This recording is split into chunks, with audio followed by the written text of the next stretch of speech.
I had always known my mother favored my younger sister, Anna, but I never imagined just how far she would go to prove it. The day my son was born should have been the happiest day of my life.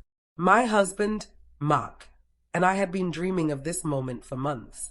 I held my newborn in my arms, his tiny fingers wrapping around mine, his soft cries filling the hospital room. Mark kissed my forehead, his eyes filled with pride and love. His family surrounded us with joy, celebrating the arrival of our little boy. But my mother wasn't there. I shouldn't have been surprised. Ever since I announced my pregnancy, she had been distant. It was as if my baby was an inconvenience to her. She had her hands full with Anna's upcoming wedding, and in her eyes, that was far more important than her first grandchild. Even when I was in labor, she didn't call or check in. But what I didn't know was that she was planning something far worse than simply ignoring me. A few days after coming home from the hospital, I received an unexpected visit from my mother. She stepped into my living room, her face tight with frustration. "We need to talk," she said. I sighed, already exhausted from sleepless nights. "What is it?" She sat down, smoothing her dress as if preparing for a serious conversation. "I need you to think carefully about what I'm going to say. This baby, he wasn't planned. You and Mark are still young. A child will only make things harder for you." I frowned. "What are you getting at?" She took a deep breath. "It would be best if you put him up for adoption." I felt like I had been punched in the stomach. "What?" She leaned forward. "Listen to me. Anna's wedding is just a few months away. If people are distracted by your baby, it'll take the attention away from her big day. This is a once-in-a-lifetime event for her. She deserves to be the center of attention." I couldn't believe what I was hearing. "You want me to give away my child for a wedding?" She nodded as if it was the most logical thing in the world. "It's not just for Anna. It's for you, too. A baby is a huge responsibility. There are so many families who would love to raise him. You can always have another child later, when the timing is better." I stood up, my body trembling with anger. "Get out." She sighed, shaking her head. "You're making a mistake." "No, you are," I shot back. "If you think I would ever give up my son just to make Anna's wedding perfect, you don't know me at all." She left without another word. I locked the door behind her, swearing to myself that I was done with her. 2 weeks passed. My mother didn't call, and I thought that was the end of it. Then, one afternoon, my phone rang.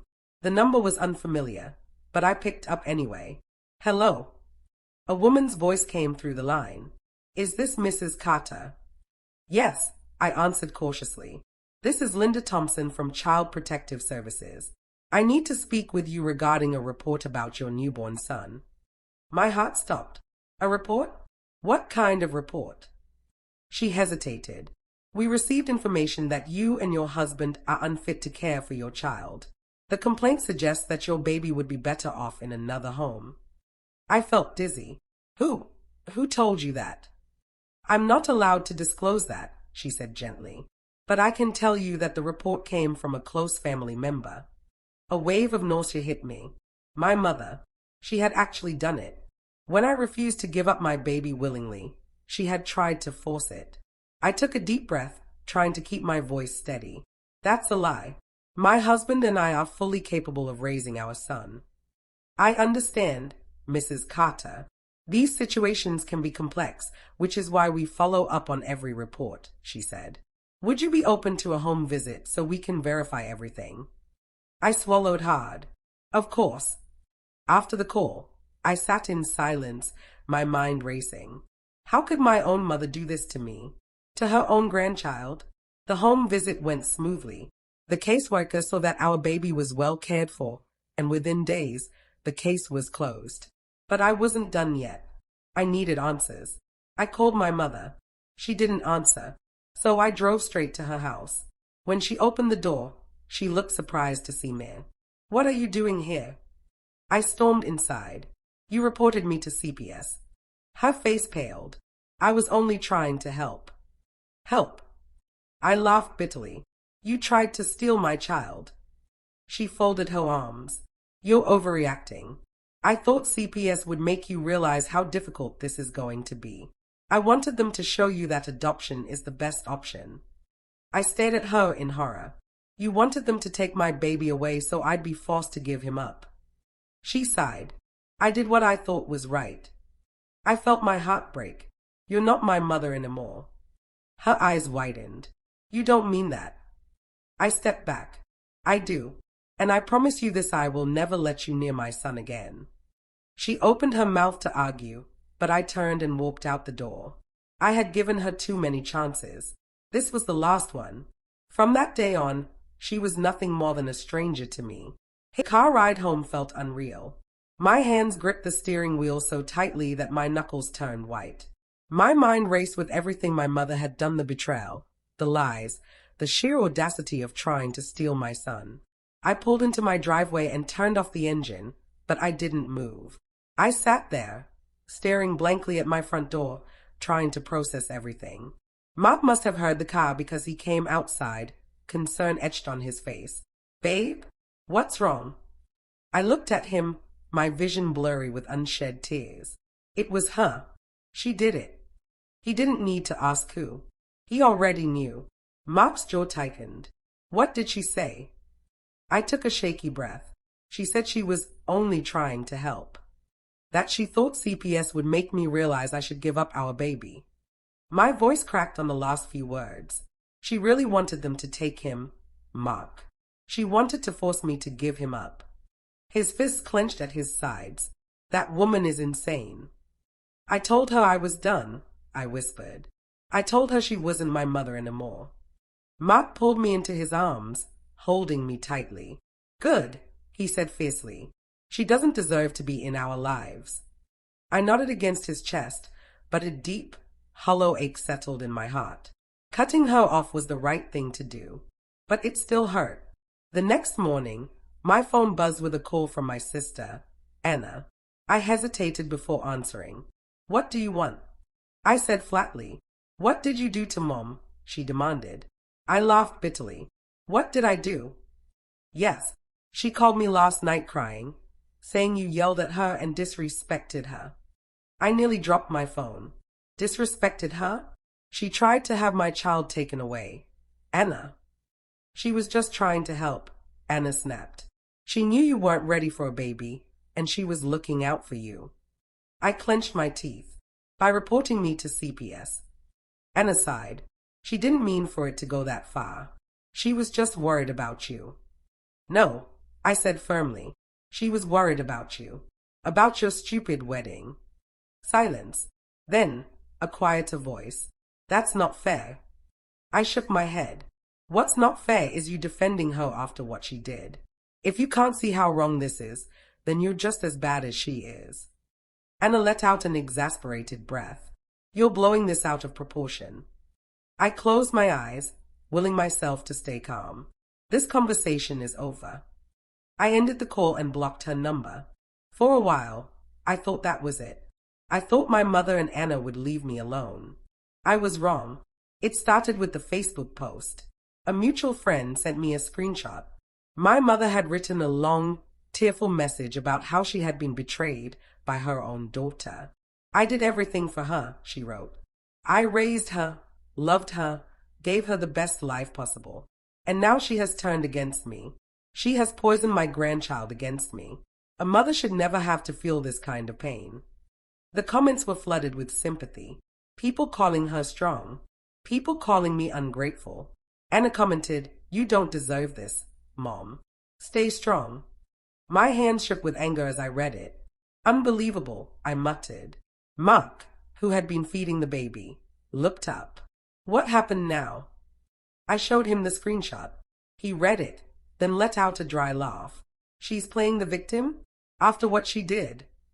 I should say something, I said, my heart pounding. Mark shook his head. No, that's what she wants. She wants you to fight back so she can keep playing the innocent mother who was wronged. Ignore her. It was hard. So hard. But I did it. I refused to engage. Weeks passed, and things finally started to settle down. My mother's post slowed, and Anna stopped trying to call me. I focused on my son, on my little family. Then, one evening, there was a knock at the door. Mop was in the kitchen, so I answered it. When I saw who it was, my stomach dropped. She stood there, looking smug. "Hello, dear." I crossed my arms. "What do you want?" She gave me a sickeningly sweet smile. "I just wanted to give you one last chance." I scoffed. "Last chance for what?" "To apologize," she said. I laughed an actual, stunned laugh. "You want me to apologize?" Her expression hardened. "Yes, you overreacted, you humiliated me, and you disrespected your family. But I'm willing to forgive you. If you admit you were wrong and let me be part of my grandson's life." I stared at her, barely able to believe the words coming out of her mouth. Then I spoke. "You will never see my son." Her smile faltered. "You will never be a part of his life. Ever." I continued, my voice steady. She frowned. "You don't mean that." I stepped back. "I do. And if you ever come near my family again, I'll make sure you regret it." Her face twisted in anger. "You ungrateful little." I slammed the door in her face. She banged on it, shouting, but I turned and walked away. Mark poked his head out of the kitchen. "Who was that?" I let out a deep breath. "No one important." And for the first time in my life, I truly meant it. For the next few days, I expected my mother to retaliate. Maybe another Facebook post, another attempt to turn people against me. But instead, there was silence. Complete silence. That should have made me feel relieved. But it didn't. It made me uneasy. Mark noticed it too. One night, as we were getting ready for bed, he leaned against the doorway, watching me brush my hair. "You're quiet," he said. I met his gaze in the mirror. "It's too quiet." He frowned. "What do you mean?" "My mother," I said, setting the brush down. "She hasn't tried anything since I slammed the door in her face. No calls, no messages, no Facebook drama." Mark shrugged. "Maybe she finally got the message." I shook my head. "You don't know her like I do. She's not the type to let things go." Mark sighed and walked over, resting his hands on my shoulders. "Then let her waste her time. We're not playing her game anymore." I nodded, but deep down, something didn't sit right. And I would soon find out why. 3 days later, my phone rang. It was a number I didn't recognize. I almost let it go to voicemail, but something told me to pick up. "Hello." A woman's voice came through the line. "Is this your name?" "Yes," I said wearily. "This is Detective Hannah Graves. I need to speak with you about your mother." My breath hitched. "My mother." There was a pause. "I think it's best if we talk in person." The room suddenly felt colder. Is something wrong?" "I'd prefer not to discuss it over the phone," she said. "Can you come down to the station today?" I swallowed hard. Yes, I'll be there." Mark, who had been playing with the baby on the couch, looked up. "Who was that?" I slowly lowered the phone, my hands trembling. "The police. They want to talk about my mother." Mark's expression darkened. "What did she do now?" I shook my head. "I don't know, but something tells me it's bad." At the police station, Detective Graves led me into a small, gray-walled room. She gestured for me to sit. I did, my heart pounding so hard I thought it might bruise my ribs. She sat across from me, flipping open a file. "Your mother Margaret, last name, has been under investigation." I blinked. "Investigation? For what?" The detective studied me carefully, as if gauging my reaction. Then, she slid a piece of paper across the table. A restraining order, filed by another woman. My stomach flipped. "What is this?" Detective Graves leaned forward. "Your mother has a history of questionable behavior. You're not the first person she's tried to manipulate." I stared at the paper, my hands shaking. "I don't understand." "She's done this before," the detective explained. "Calling CPS on women she believes are unfit mothers. Except, in the past, it was strangers, women she worked with, a neighbor, a distant cousin. You're the first direct family member. She enjoys control, the detective continued. She creates chaos and then plays the savior. She's done it to multiple women, but no one ever pressed charges. They just cut her off. I gripped the table. Why are you telling me this? Detective Graves hesitated. Because we believe she's planning something bigger this time. My mouth went dry. Bigger. The detective exhaled slowly. We have reason to believe your mother has been trying to legally take custody of your child. I felt like the walls were closing in. That's not possible, I whispered. She doesn't have any claim to my son. Detective Graves slid another document across the table. She filed a petition claiming you're an unfit mother due to emotional instability and financial hardship. My hands trembled as I read the words. She can't do this, I choked out. Detective Graves gave me a sympathetic look. Normally, no, but she's persistent. She's spoken to multiple attorneys, and from what we've gathered, she's trying to build a case against you. I shook my head violently. She has nothing. I have a stable home, a job, and a supportive partner. I take care of my son. She has nothing. The detective hesitated. Then she pulled out one last document. She has this. I grabbed it and froze. It was a statement. From Anna. In it, Anna claimed I had violent outbursts, that I struggled to care for my son, that I was mentally unstable since giving birth. Bile rose in my throat. No, I whispered. She wouldn't. Detective Graves gave me a knowing look. Wouldn't she? I clenched the paper so hard it crumpled in my hands. My own sister. My own flesh and blood had sided with her. This can't be real, I whispered. But it was real. And suddenly, I understood. The silence. The lack of drama.